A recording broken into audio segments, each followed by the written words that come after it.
అయ్యప్ప స్వామి మాల వేశారట Nandamuri junior NTR. Ayyappa స్వామి మాల వేసి ఎంతో సందడి చేసినట్టుగా అయితే తెలుస్తోంది. సాధారణంగా మాలధారణ పట్ల విశేషమైనటువంటి అభిమానాన్ని చూపిస్తారు. ఇటీవల ఆయన ఆంజనేయ స్వామి మాల వేశారు. 'ట్రిపుల్ ఆర్' సినిమాకి సంబంధించిన విడుదల సందర్భంగా. ఇప్పుడు ఆయన అయ్యప్ప స్వామి మాల వేసినట్టుగా తెలుస్తోంది. సో, జూనియర్ ఎన్టీఆర్ అయ్యప్ప స్వామి మాల దీక్షను చేసి ఎంతో నిష్టగా ఉండాలి. మరి దానికి సంబంధించి ఏమి కూడా మనం ముందుకు వెళ్ళకూడదు. అలాంటప్పుడు ఏం చేయాలి? అంటూ అందరూ ఆరాధిస్తున్నారు. కాబట్టి ఇప్పుడు సోషల్ మీడియాలో సైతం ఎంతో సెన్సేషనల్‌గా మారుతోంది.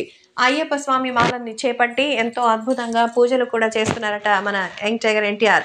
సో, ఇప్పుడు తను చేస్తున్నటువంటి 'కొరటాల శివ' సినిమాని ఏప్రిల్ 5వ తేదీన రిలీజ్‌కి డేట్‌ని కూడా అనౌన్స్ చేశారు.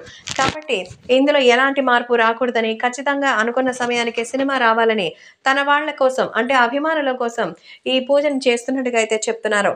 మరైతే జూనియర్ ఎన్టీఆర్ ప్రజల కోసం, తన అభిమానుల కోసం ఇంత కమిటెడ్‌గా ఒక పూజను కూడా చేస్తున్నారంటే నిజంగా సూపర్ అని చెప్పుకుంటూ ఉన్నారు.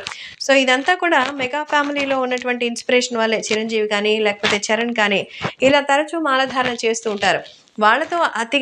వాళ్ళతో పాటు ఎంతో క్లోజ్‌గా ఉన్నటువంటి మన ఎన్టీఆర్‌తో కూడా ఈ మాల వేయించినట్టుగా కూడా తెలుస్తోంది. దీనివల్ల అంతా శుభం జరుగుతుందని చెప్పారట.